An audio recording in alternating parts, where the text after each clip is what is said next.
Yo, Elliot.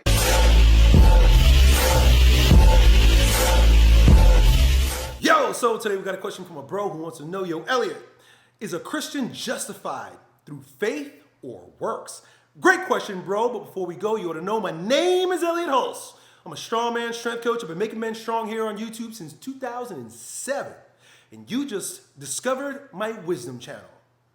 If you're sick and tired of letting another year slip by and you're ready to make 2025 the best year of your life, then click the link down below or go to alphaschool.ai. I got something cool for you on the inside. Now, question, yo, Elliot, is a person justified by grace through faith apart from works?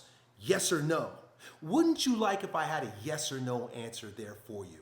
And if it was so simple, we wouldn't be arguing, us traditional Christians and Protestants, for the past 500 years. And mind you, only 500 years. Because Christians for the first 2,000 years, they knew the answer because it wasn't so complicated. And it really isn't any more complicated now, but people like to argue over shit that doesn't matter.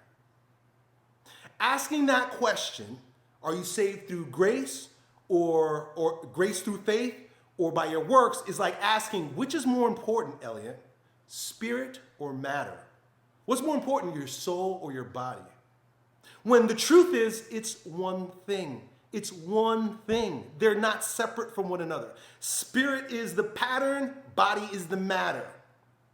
What happens in the body is reflected in the spirit. What happens in the spirit is reflected in the body. One thing, one spectrum. Grace through faith and works, one thing.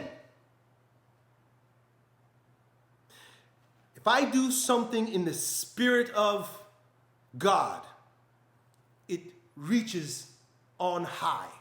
It's a spiritual act I did with my body. If I drop to my knees and put my head to the ground and I cry and I beg the Lord to hear me, it's reflected in the heavens in the spirit. My soul is doing it. My spirit observes it.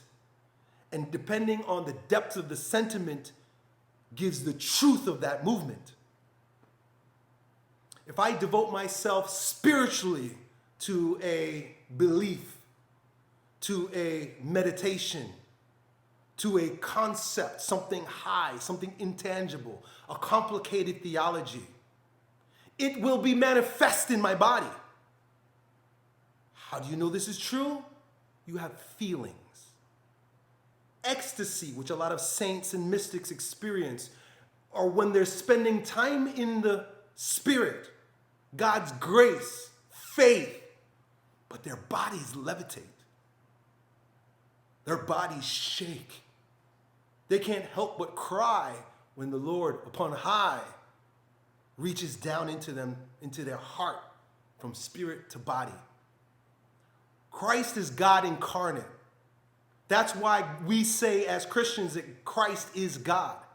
Your question, is it grace through faith or works, is like saying, well, what is he?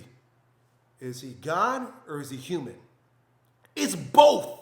It's both. And I'm not making this up. The Catholic Church has always taught and believes that it's both. You can't separate them. But you parodies, you're so clever because all you got is a fucking book. You think you can figure all this kind of shit out and make arguments based on something you really don't even understand because you got only a partial book, right? So I learned this because I realized that I discovered it was an argument that Protestants would bring to me. So I'm like, okay, what's going on? I read a catechism. I read a lot of works by this guy. What was his name? Anyway, I read a lot of books, and I came to my own conclusion because they're all using fancy language. And I don't use fancy language, I fucking swear. I use grounded language, down to earth language, sailor language. Salt of the earth. And for me, y'all are just mincing words. It's the same thing. I have faith. I'm in the faith of the Lord. I'm in God's grace. And thus, my works are from his grace.